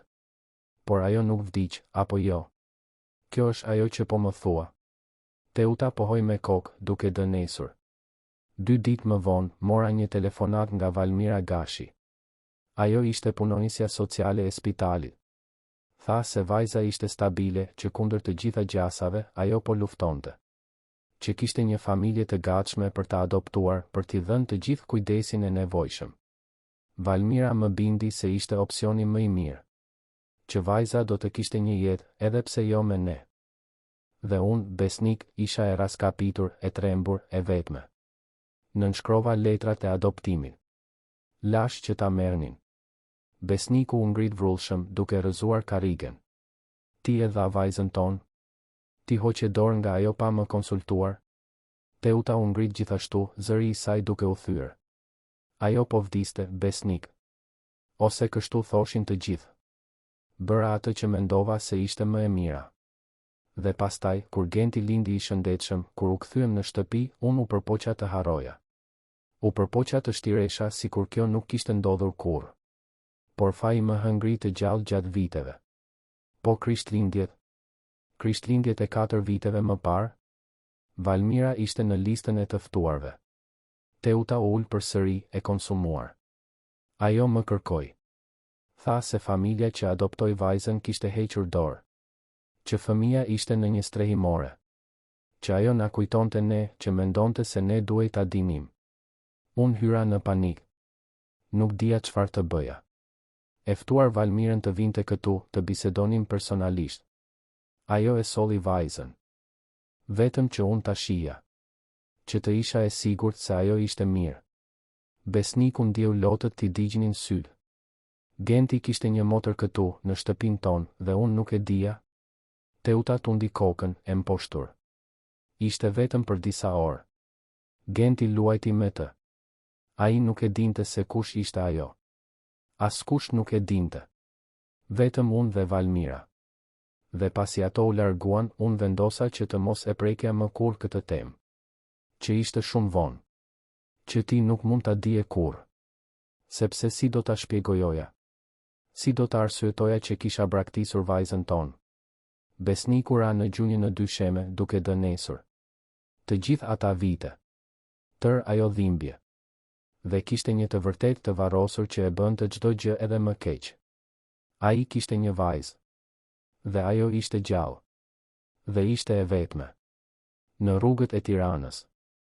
Era, pëshpëriti ai. Është ajo, apo jo? Vajza që u shfaq në shtëpinë time. Është vajza jon. Teuta mbuloi fytyrën me duar. Nuk e di, besnik. Betohem që nuk e di. Valmira u zhduk pas atyre Krishtlindjeve. Kur më nuk arrita të flisja me të. Dhe pasi Genti pasi e humbëm, unë u shkatërova. Nuk mund të mendoja për asgjë tjetër. Vetëm doja të ikja nga çdo gjë. Si quhej ajo? Vajza jon. Çfarë emri i dha Valmira? Teuta hezitoi para se të përgjigjej. Era. Ajo quhej Era. Bota ndaloi. Çdo gjë mori kuptim dhe në të njëjtën kohë asgjë nuk kishte. Era nuk ishte një e huaj. Nuk ishte një rastësi. Ajo ishte vajza që besniku nuk e diti kur që e kishte. Motra binjake e Gentit. Vajza që duhej të kishte vdekur por mbijetoi vetëm për të qenë e braktisur dhe e harruar. Besniku u ngrit duke fshirë fytyrën me kurrizin e dorës. Kam nevojë për prova. Kam nevojë për siguri. Teuta shkoi në dhomë dhe u kthye me një kuti të vogël. Analizat e ADN-s që bëm kur lindën foshnjat. Janë këtu. Ti mund t'i krahasosh me ADN-n e saj. Nëse është vërtet era jon, do të përputhen. Besniku e mori kutin me duar që i dridheshin. Shikoi Teutën dhe për herë të parë pas shumë vitesh, pa jo gruan që e kishte lënë, por gruan që kishte mbajtur një faj të papërballueshëm filli vetme. Pse nuk më tregove më parë? Kur Genti ishte ende me ne? Sepse kisha frikë, besnik. Frikë se do të më urreje. Frikë se do të shkatëroja familjen tonë. Dhe pasi humbëm Gentin, unë thjesht nuk mund të flisja për këtë. Ishte shumë dhimbje. Ishte shumë faj. Besniku pohoi me kokë, por nuk mund ta shikonte atë. Ruajti dokumentet në dosje dhe eci drejt derës. Para se të dilte, u kthye një herë të fundit. Nëse është ajo, Teuta. Nëse Era është vajza jon, unë nuk do të fal kur që ma more këtë nga jeta. Teuta nuk u përgjigj. Thjesht qëndroi aty në këmbë në mes të dhomës së zbrazët, duke parë burrin që dikur e donte duke ikur me një të vërtetë që do të ndryshonte gjithçka. Besniku u kthye në vil në një gjendje shoku. Dritani u përpoq të fliste me të, por Besniku thjesht kaloi direkt, duke u ngjitur në shkallë deri te dhoma ku Era flinte. Ndaloi te dera duke vëzhguar vajzën. A ishte e vërtetë? A ishte ai fëmijë i brish që kishte mbijetuar në rrugët e Tiranës, vajza e tij? Motra binjake e Gentit? Ai u kujtua për Zilen. Për mënyrën se si Era këndonte. Për sytë serioz. Për mënyrën se si ajo dukej sikur i përkiste asaj shtëpie edhe pa qenë kurrë aty. Tani çdo gjë kishte kuptim në një mënyrë tmerrësisht të dhimbshme. Zilja nuk kishte mbërritur te Era rastësisht. Ishte një mesazh. Një lidhje me vëllain që ajo nuk e njohu kurrë vërtet. Një urë midis dy jetëve që duhej të ishin jetuar bashkë, por u ndan nga mizoria e fatit dhe nga vendimet njerëzore. Besniku zbriti në zyrë dhe hapi dosjen që Teuta i kishte dhënë. Filloi të lexonte çdo dokument, çdo raport mjekësor, çdo letër që tregonte historinë që ai nuk e diti kurrë. Kishte foto të ekografisë që tregonin dy foshnje. Kishte raportin e lindjes së parakohshme. Kishte vlerësimin mjekësor që deklaronte vajzën si të papajtueshme me jetën, duke rekomanduar kujdes paliativ. Dhe kishte, në faqen e fundit, nënshkrimin e Teutës në një dokument të dorëzimit të përkohshëm të kujdestarisë për qëllime adoptimi. Besniku ndjeu zemërimin t'i shtoi. Si mundi Teuta të merrte një vendim aq të madh vetëm? Si mundi thjesht të nënshkruante jetën e vajzës së vet sikur po autorizonte një dhurim çfarëdo? Por në të njëjtën kohë, ai e njihte Teutën.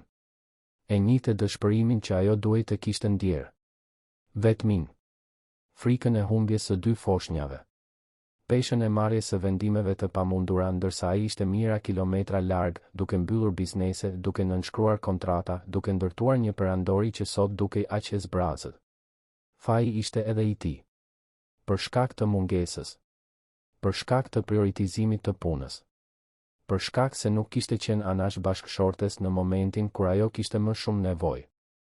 Ai mori telefonin dhe thiri Arbenin. Kam nevojë që të lokalizosh një grua të quajtur Valmira Gashi. Kishte qenë punonjëse sociale e një spitali këtu në Tiranë para 8 viteve. Ka punuar me raste adoptimi. Kam nevojë të flas me të urgjentisht. Arbeni nuk bëri pyetje. E njihte Besnikun mjaftueshëm për të kuptuar se kur ai përdorte atë ton, ishte vërtet urgjente. Do të filloj tani. Të telefonoj sapo të kem diçka. Besniku mbylli telefonin dhe shikoi orën. Kishte kaluar mesnata. Mëngjesin tjetër, ai do të mblidhte materialin gjenetik të Erës dhe do ta dërgonte për krahasim me analizat që Teuta kishte ruajtur. Pas pak ditësh do të kishte sigurinë shkencore. Por në fund të zemrës, ai tashmë e dinte. Era ishte vajza e tij. Duhej të ishte. Mëngjesin tjetër, Besniku u zgjua herët dhe i kërkoi zonjës Luljeta të përgatiste mëngjesin e preferuar të Erës. Bukë me gjalp, lëng portokalli dhe lule shtrydhe. Ai donte që çdo gjë të ishte perfekte, e qetë, normale. Nuk donte ta tremte vajzën me analiza dhe procedura mjekësore. Kur Era zbriti në kuzhinë, ende e përgjumur, Besniku po priste me një buzëqeshje që u përpoq ta bënte të dukej. Mirëmëngjes, Era. Mirëmëngjes, u përgjigj ajo duke fërkuar sy. Sot më duhet të çoj të bëjmë një analizë. Është shumë shpejt, nuk dhem fare. Vetëm do të kaloj një pambuk të vogël në gojën tënde dhe gati. A jemi dakord? Era e fiksoi me ata sy serioz. A do të duhet të ikë që këtu pastaj? Pyetja ja theu zemrën Besnikut. Ajo ishte aq e mësuar të hidhej tej, të largohej, saqë tashmë priste që çdo vëmendje të ishte e përkohshme. Jo. Ti nuk do të ikësh që këtu. Të premtoj. Era studioi fytyrën e tij për disa sekonda, sikur po përpiqej të vendoste nëse mund t'i besonte atij premtimi. Më në fund, pohoi me kokë. Mirë. Shkuan bashkë në një laborator privat që Besniku kishte kontraktuar. Vendi ishte diskret, luksoz, i frekuentuar nga njerëz që vlerësonin privatësinë mbi çdo gjë. Teknikja që i priti ishte jashtëzakonisht e sjellshme me erën, duke biseduar për filma vizatimor ndërsa mblidhte materialin. Në më pak se 5 minuta, çdo gjë përfundoi. Kur do ta kemi rezultatin? Pyeti Besniku. Pas 3 ditëve pune, zoti Kastrati. Por mund të kërkoj urgjencë nëse ju duhet më parë. E dua pas 2 ditësh. Nuk ka rëndësi kostoja. Gruaja pohoi me kokë dhe garantoi se do të bënte të pamundurën. Gjatë rrugës së kthimit për në shtëpi, Era qëndroi e heshtur në ndenjësen e pasme të makinës, duke parë nga dritarja. Besniku e vëzhgonte nga pasqyra, duke u përpjekur të imagjinonte se si do të ishte ta kishte rritur që foshnje. Si do të ishte të kishte parë hapat e saj të parë. Fjalët e saj të para. Të kishte qenë aty në çdo moment që ajo kishte nevojë dhe ai nuk ishte. Era, a mund të bëj një pyetje? Ajo ktheu fytyrën nga ai. Mundesh. A mban mend diçka nga koha kur ishe shumë e vogël? Ndonjë shtëpi ku ke jetuar? Dikë që kujdesej për ty? Era rudhi ballin duke menduar. Mbaj mend një shtëpi me erë ilaçesh. Dhe një grua që qante shumë. Por pastaj ika që andej dhe shkova në një vend tjetër. Dhe pastaj në një tjetër. Ishin shumë vende. Sa vende? Era ngriti supet. Nuk di të numëroj mirë. Por ishin shumë. Njerëzit gjithmonë thoshin se isha e vështirë. Që nuk flisja shumë. Atëherë ata nuk më donin më. Besniku shtrëngoi timonin me forcë, duke u përpjekur të kontrollonte emocionet. Vajza e tij ishte hedhur nga një vend në tjetrin, ishte etiketuar si e vështirë, ishte braktisur her pas here. Ndërkohë, ai jetonte në një vilë gjigante i vetëm, duke qarë një djalë që humbi pa e ditur se kishte një tjetër që ishte gjallë dhe kishte nevojë për të. Ti nuk je e vështirë, Era. Ti je perfekte ashtu siç je. Era nuk u përgjigj, por Besniku pa nga pasqyra një buzëqeshje të vogël që u shfaq në cep të gojës së saj. Ishte pothuajse e padukshme, por ishte aty. Dhe kjo i dha Besnikut një forcë që ai nuk e dinte se e kishte ende. Kur mbërritën në shtëpi, dritani po priste te porta me një shprehje të tensionuar. Zotëri, duhet të flasim. Është për Fatmirën. Besniku i kërkoi zonjës Lulieta ta çonte erën në kopsht dhe ndoqi dritanin në zyrë. Çfarë ndodhi? Ajo u përpoq të ikte gjatë natës. Arritëm ta ndalonim, por ajo është e tmerruar. Thotë se nëse nuk dorëzon informacionet deri nesër do ta vrasin. Ta vrasin? Besniku ndjeu një mornicë.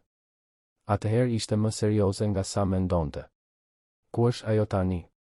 Në dhomën e pasme. Nën vëzhgim. Sille këtu. Më duhet të flas me të. Pak minuta më vonë, Fatmira, që prezantohej si Blerta, hyri në zyrë e shoqëruar nga 2 roje sigurimi. Ajo ishte e zbeth, me radhë të zinj nën sy, duke dridhur dukshëm. Ishte e qartë se nuk kishte fjetur. Ulu, urdhëroi Besniku. Fatmira u bind, duke përqafuar trupin e vet, zoti Kastrati, ju lutem. Nuk e dija që do të bëhej aq e rrezikshme. Kur pranova punën, mendova se ishte vetëm çështje parash, trashëgimje, këto gjërat e familjeve të pasura. Nuk e imagjinoja se kishte njerëz të gatshëm të vrisnin për këtë. Kush tha që do të vrasin? Gruaja që më punsoi. Ajo telefonoi mbrëm. Tha se kam kohë deri nesër për të dorëzuar prova konkrete se vajza është vajza juaj. Nëse nuk i dorëzoj, ata do të mendojnë se dështova me qëllim. Dhe kush dështon me ata njerëz nuk jeton për ta treguar historinë. Besniku ul në karrige duke analizuar situatën. Fatmira ishte shumë e tmerruar për të gënjur. Dhe nëse ajo vërtet ishte në rrezik, mbase mund të përdorej si karem. Ajo grua. Ku do të takoheni? Në një kafe te bulevardi Dëshmorët e Kombit. Në orën 3 të pasdites nesër. Vend publik, plot me njerëz. Ajo tha se ishte më e sigurt kështu. Besniku mendoi shpejt. Një vend publik ishte mirë. Do të thoshte se ai mund të ishte afër, duke vëzhguar, duke dëgjuar. Mbase edhe duke zbuluar kush ishte pas gjithë kësaj. Ti do të shkosh në atë takim. Por nuk do të shkosh vetëm. Njerëzit e mi do të jenë afër. Dhe ti do të mbash një pajisje audio që të regjistrojmë çdo gjë që do të thuhet. Nëse provon të na mashtrosh ose të njoftosh gruan, të garantoj se do të kesh probleme shumë më të këqija se ato që mund të shkaktojnë ata njerëz. Fatmira pohoi me kokë në mënyrë frenetike. Bëj çdo gjë që më thoni ju. Vetëm dua të dal e gjallë nga kjo. Shumë mirë. Dritan, përgatiti të gjitha. Dua pajisje të teknologjisë së fundit. Dua kamera, audio, gjurmim. Dua të di çdo fjalë që do të thuhet në atë kafe. Po, zotëri. Pasi të gjithë dolën, besniku mbeti vetëm në zyrë. Shikoi nga dritarja dhe pa erën në kopsht, duke vrapuar pas një zogu. Zonja Lulieta vëzhgonte nga larg, duke buzëqeshur. Ishte një skenë aq e thjeshtë, aq normale, aq plot jetë. Çdo gjë që ajo vil nuk e kishte pasur prej vitesh. Telefoni ra. Ishte Arbeni. Besnik, gjeta diçka për Valmira Gashin. Ajo nuk punon më si punonjëse sociale. Në fakt, ajo u largua nga detyra para 6 viteve për shkak të parregullsive në proceset e adoptimit. Ka dyshime se ajo lehtësonte adoptimet ilegale përmes pagesave. Besniku ndjeu stomakun t'i rrotulloi. Ku është ajo tani? Banon në një lagje të thjeshtë në periferi të Tiranës. Gjeta adresën. A dëshiron të shkoj unë deri atje? Jo. Do të shkoj unë personalisht. Besnik, kjo mund të jetë e rrezikshme. Nëse ajo është e përfshirë në diçka ilegale, kam nevojë ta shikoj në sy dhe ta pyes se çfarë bëri me vajzën time. Heshtja nga ana tjetër e linjës konfirmoi se Arbeni e kishte kuptuar. Nuk ishte vetëm për erën. Ishte për çdo gjë. Për gënjeshtrat, për vitet e humbura, për padrejtësinë që një fëmijë ishte trajtuar si mall. Mirë. Por merre dritanin me vete. Dhe bëhu i kujdesshëm. Pas ditën e asaj dite, besniku dhe dritani shkuan në adresën që Arbeni kishte dhënë. Ishte një ndërtesë e vjetër 3-katëshe, me mure të rjepura dhe dritare me skara. Lloji i vendit ku njerëzit përpiqeshin të rinisnin jetën pasi çdo gjë u kishte shkuar keq. Valmira Gashi banonte në katin e 2. Kur ajo hapi derën dhe pa besnikun, fytyra e saj u zbe menjëherë. Zoti Kastrati. Duhet të bisedojmë. Valmira hezitoi, por e kuptoi se nuk kishte zgjedhje. Hapi derën dhe i la të hynin. Apartamenti ishte i vogël, i pastër por i vjetër. Kishte foto fëmijësh në mure, por asnjë foto familjeje. Valmira ishte një grua rreth të 50-tave, flokë të hirt, fytyrë e lodhur nga dikush që mbante shumë pendime. E dija që një ditë do të vinit, tha ajo, duke u ulur në divan. Gjithmonë e kam ditur. Atëherë e di pse jam këtu. Valmira pohoi me kokë. Është për vajzën. Për erën. Besniku u ul para saj, sytë e tij të fiksuar të saja. Trego gjithçka. Që nga fillimi. Valmira mori frym thellë dhe filloi të fliste, dhe çdo fjalë ishte një goditje thike për besnikun. Valmira Gashi shikoi duart e veta para se të fillonte të fliste, sikur po përpiqej të gjente forcë për t'u përballur me peshën e vendimeve të veta. Kur lindën foshnjat, vajza vërtet ishte shumë e brishtë. Mjekët nuk jepnin shpresë. Bashkëshortja juaj ishte e shkatëruar, e vetme, dhe unë isha aty si punonjëse sociale e spitalit. Puna ime ishte të shoqëroja rastet e vështira, të ofroja mbështetje. Por në atë kohë, unë isha gjithashtu e përfshirë në diçka që nuk duaj. Besniku ndjeu nofullën t'i shtrëngoi. Vazhdo. Kishte një skem. Njerëz të pasur që nuk mund të adoptonin përmes rrugëve ligjore sepse kishin ndonjë pengesë. Divorci komplikuar, moshë e thyrë, historik problematik. Ata paguanin shumë mirë për të pasur akses të fëmijët që ishin në situatë të cenueshme. Unë lehtësoja proceset. Falsifikoja dokumente. E bëja çdo gjë të dukej ligjore. Ti e shite vajzën time, tha besniku, zëri i tij i ulët por i ngarkuar me një zemërim të ftohtë. Valmira mbylli sytë. Nuk ishte ashtu. Ose të paktën, nuk ishte ashtu si filloi. Kur vajza mbijetoi kundër të gjitha pritshmërive, unë vërtet gjeta një familje që donte ta adoptonte. Një çift biznesmenësh që nuk mund të bënin fëmijë. Mendova se po bëja të duhura. Bashkëshortja juaj nënshkroi letrat, ishte dakord. Vajza do të kishte një jetë të mirë. Dhe a e pati? Valmira tundi kokën, lotët filluan të binin. Për 2 vjet, po. Por pastaj familja hyri në krizë financiare. Humbën gjithçka. Dhe kur nuk kishin më para as strukturë, thjesht e kthyen vajzën. Sikur kthehet një produkt me defekt. Ajo shkoi në një strehimore. Dhe unë u përpoqa të gjeja një tjetër familje. Provova përsëri dhe përsëri. Por era ishte shumë e heshtur, shumë serioze. Njerëzit donin foshnjë buzëqeshëse, jo një fëmijë që dukej sikur mbante peshën e botës. Besniku ndjeu fytin t'i shtrëngoi. Po Krishtlindjet? Krishtlindjet e 4 viteve më parë? Valmira fshiu lotët. Isha me peshë në ndërgjegje. E dija që kishte një familje biologjike, që kishte para, strukturë. Mendova se mbase ishte shansi i erës për të pasur jetën që meritonte. Kërkova Teutën, i tregova të vërtetën. Ajo hyri në panik. Kërkoi ta shihte vajzën vetëm një herë. Unë e çova erën në vil. Ishte një ditë Krishtlindjesh. Genti luajti me të. Ata u lidhen në një mënyrë që unë nuk e kisha parë kurrë. Ishte sikur njieshin me njëri tjetrin. Besniku u kujtua për fjalët e zonjës Lulieta, për gjërat që ajo kishte përmendur për ato Krishtlindje. Tani çdo gjë kishte kuptim. Por Teuta nuk deshi ta mbante. Valmira tundi kokën. Ajo tha se ishte shumë vonë. Që ti nuk do ta falje kurrë. Që familja ishte tashmë e plot me Gentin. Më kërkoi të mos e kërkoja më kurrë. Më dha para për të garantuar që era të ishte e kujdesur mirë në një strehimore të mirë.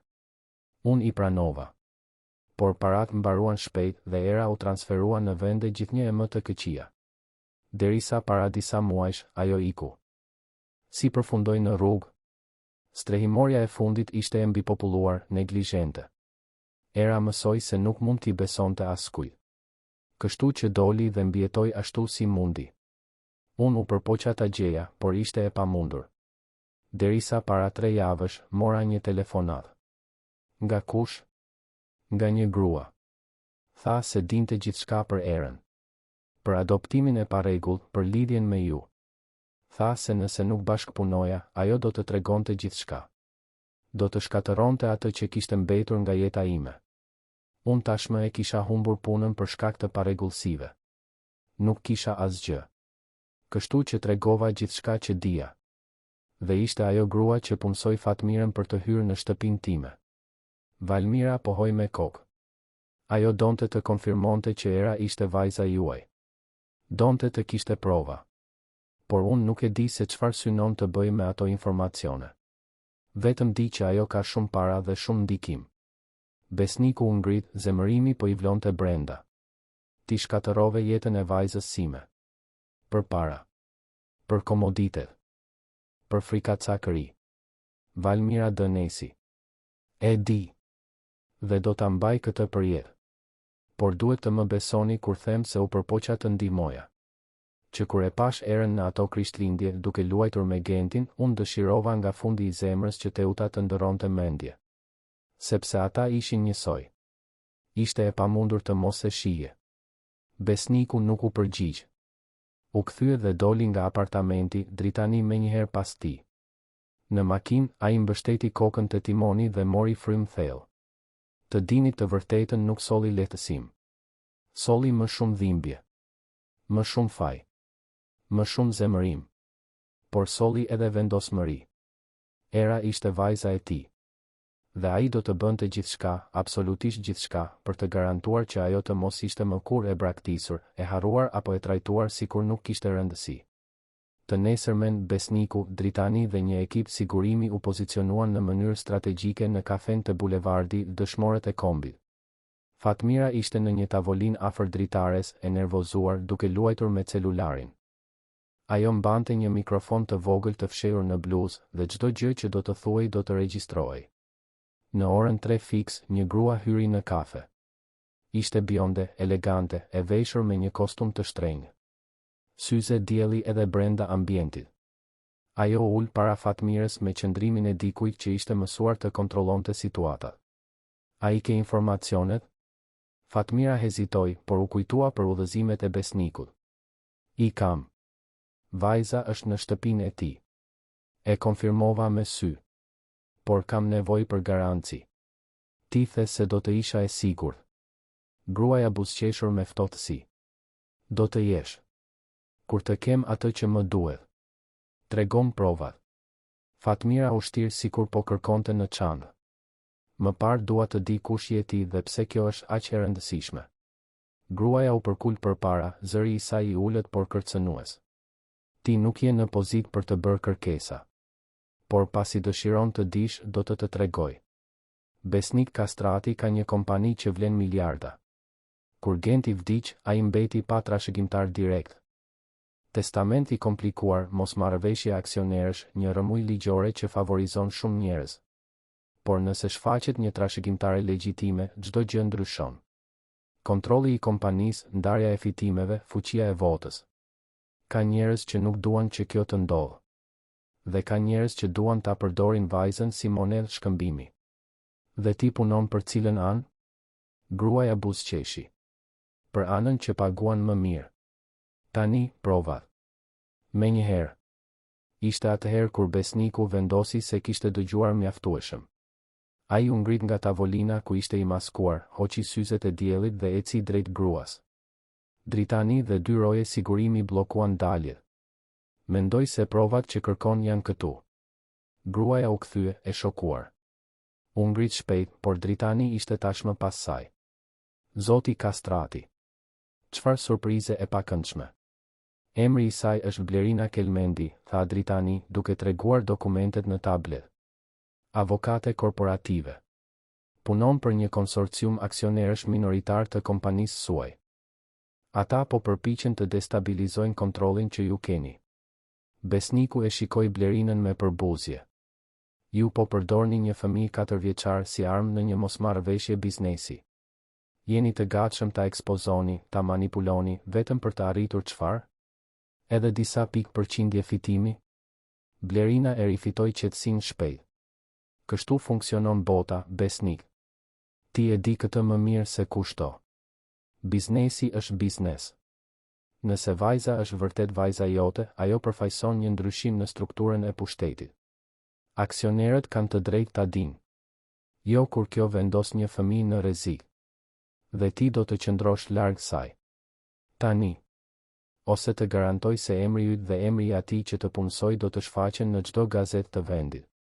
Mashtrim, konspiracion, shfrytëzim i të miturve. Zgjidh krimin që preferon. Blerina qeshi, por kishte nervozizëm në të qeshurën e saj. Ti nuk ke prova për asgjë. Besniku tregoi celularin, ku regjistrimi i bisedës ishte tashmë i ruajtur. Kam çdo gjë që më duhet. Dhe kam diçka më të rëndësishme. Kam një vajzë për të mbrojtur. Dhe ndryshe nga ju, unë nuk i përdor fëmijët si gur shahu. Blerina e kuptoi se kishte humbur. Mori çantën dhe u përpoq të dilte, por dritani e bllokoi. Policia është njoftuar. Zonja do të jap shpjegime. Pak minuta më vonë, policët mbërritën në kafe dhe e morën Blerinën për në komisariat. Fatmira, e tmerruar, u lirua me marrëveshje për të dëshmuar kundër të përfshirëve. Dhe besniku, më në fund, ndjeu se kishte bërë një hap të rëndësishëm për të mbrojtur erën. Por betejë ende nuk kishte përfunduar. Ai kishte nevojë për konfirmimin e ADN-s. Kishte nevojë për provën përfundimtare. 2 ditë më vonë, rezultati mbërriti. Besniku ishte në zyrë kur Arbeni telefonoi. Besnik, laboratori sapo dërgoi rezultatet. A je i ulur? Jam. Është një përputhshmëri prej 99.9%. Era është vajza jote biologjike. Pa asnjë hije dyshimi. Besniku mbylli sytë dhe la lotët të binin. Era ishte vajza e tij. Konfirmimi shkencor i asaj që zemra e tij tashmë e dinte. Ajo nuk ishte një e huaj. Nuk ishte rastësi. Ishte vajza që ai duhej ta kishte rritur që nga fillimi. Motra e Gentit. Vajza që fati ja kishte marrë dhe tani ja kthente. Ai u ngjit në shkallë dhe e gjeti erën në dhomë, duke vizatuar në një blok që zonja Lulieta ja kishte dhënë. Ajo ngriti syt kur ai hyri. Përshëndetje. Besniku u ul anash saj në krevat. Era, më duhet të tregoj diçka shumë të rëndësishme. Ajo ndaloi vizatimin dhe e fiksoi me ata sy serioz. A do të duhet të iki? Jo. Kur? Ti nuk do të duhet të ikësh më kur. Sepse zbulova diçka. Ti nuk je thjesht një vajzë që u shfaq këtu duke kërkuar ndihmë. Ti je vajza ime. Era puliti syt e konfuzuar. Vajzë? Po. Kur linde ishe shumë e vogël, shumë e brishtë. Dhe ndodhi një keqkuptim i tmerrshëm. Njerëzit menduan se nuk do të mbjetoje. Dhe të çuan në një vend tjetër. Por ti mbjetove. Ti luftove. Dhe tani je këtu. Në shtëpi. Ku duhej të ishe gjithmonë. Era e shikoi atë për një moment të gjatë duke e procesuar. Atëherë unë kam një baba? Ke. Gjithmonë ke pasur. Unë thjesht nuk e dija.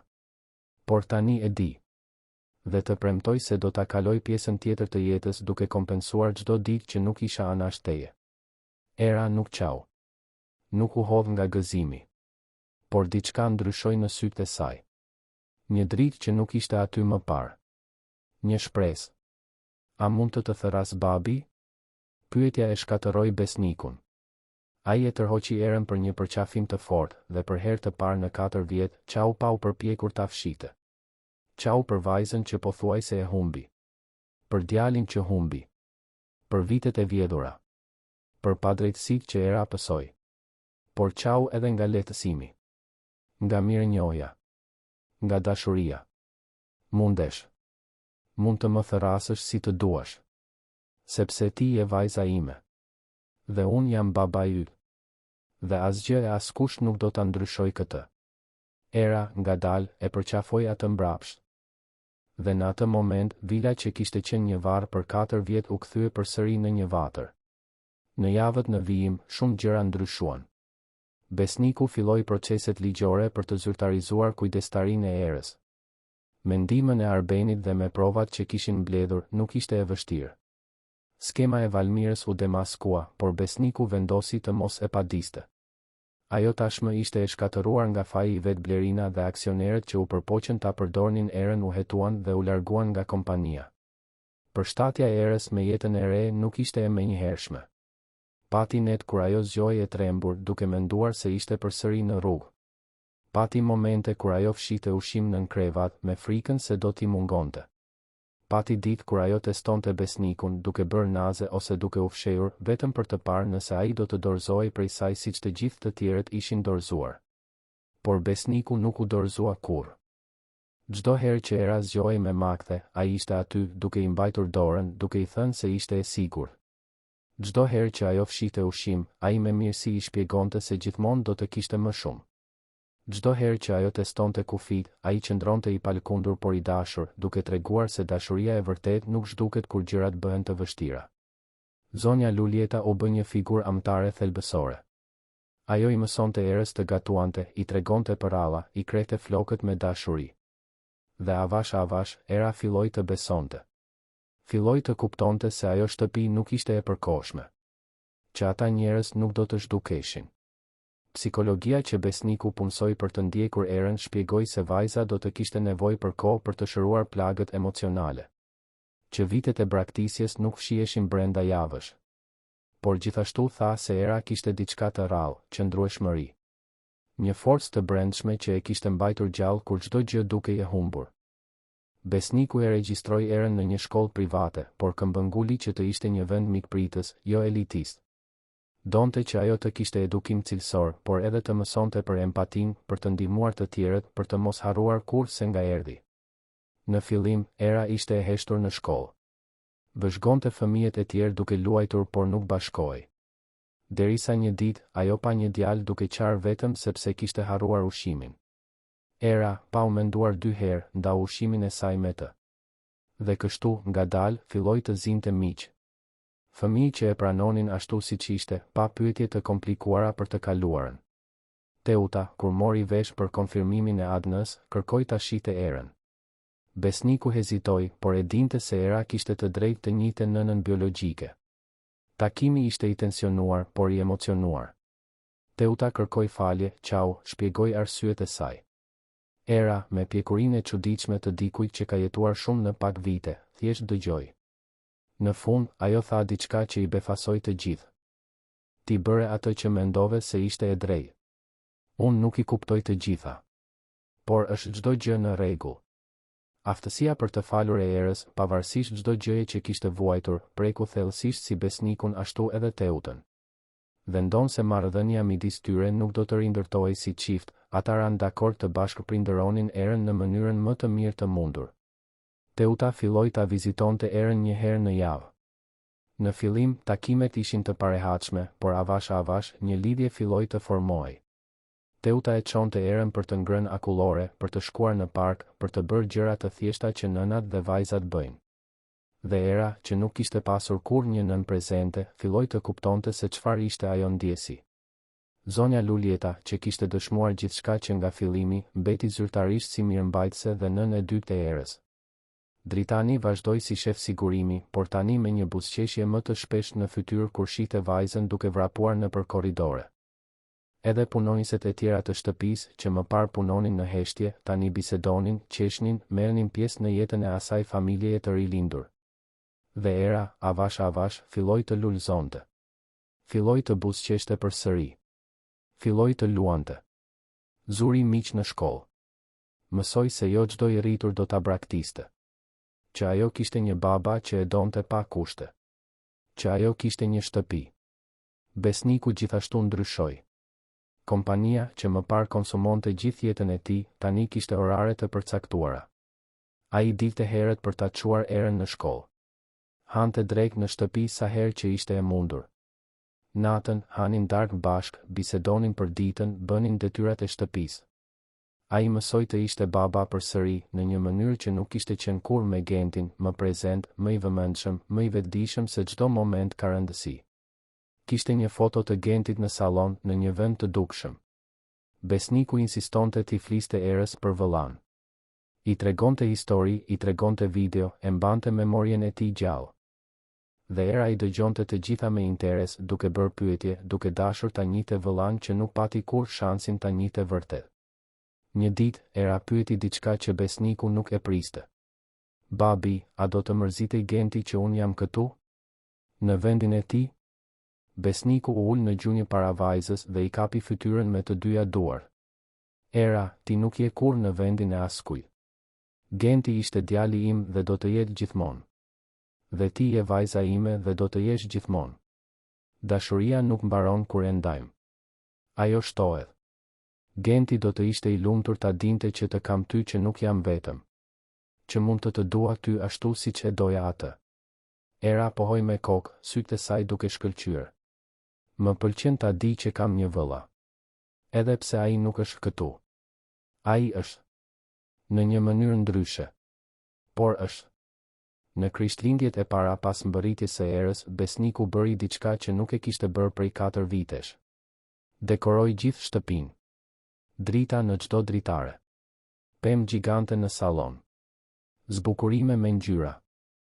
Dhe në maj të pemës, një zile e artë, e restauruar me kujdes, duke shkëlqyer si një simbol I çdo gjëje që kishin të I kaluar. Era e shikoi pemën me sytë e hapur të I mase. Është gjëja më e bukur që kam parë ndonjëherë. Besniku buzëqeshi, duke mbajtur dorën e vajzës. Gentit I pëlqente shumë Krishtlindja. Ai adhuronte ta zbukuronte pemën, të këndonte këngë, të bënte çokoladë të ngrohtë.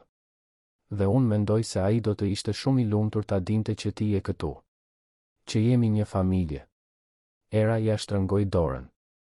A mendon se ai e di? Atje ku është? Besniku shikoi zilen në maj të pemës. Mendoj se po. Mendoj se ai gjithmonë e ka ditur. Dhe mendoj se ishte ai që të solli te unë. Sepse ti dhe ai jeni njësoj. Gjithmonë keni qenë. Atë natë Krishtlindjesh, për herë të parë pas vitesh, shtëpia ishte plot. Teuta erdhi për darkë. Zonja Lulieta solli familjen e saj. Arbeni kaloi me bashkëshorten dhe fëmijët. Madje edhe Dritani qëndroi duke qeshur me fëmijët, I qetësuar në një mënyrë që askush nuk e imagjinonte të ishte e mundur. Dhe në qendër të gjithë kësaj ishte Era. Duke buzëqeshur, duke luajtur, duke kënduar. E gjallë. E sigurt. E dashuruar. Pasi të gjithë u larguan dhe era ishte duke fjetur, besniku hyri në dhomën e vjetër të Gentit. E kishte hapur derën disa javë më parë, për herë të parë pas vitesh. Dhoma ishte saktësisht siç e kishte lënë Genti. Lodra, libra, vizatime në mur. Besniku u ul në krevat dhe mori një foto të djalit. Faleminderit, pëshpëriti ai. Faleminderit që më solle motrën tënde. Faleminderit që nuk më lave të dorëzohesha. Ti vazhdon të shpëtosh jetë, biri im. Përfshirë edhe timen. Besniku e dinte se dhimbja e humbjes së Gentit nuk do të zhdukej kur plotësisht. Por tani, ajo ndante hapësirën me diçka të re. Shpresë. Dashuri. Qëllim.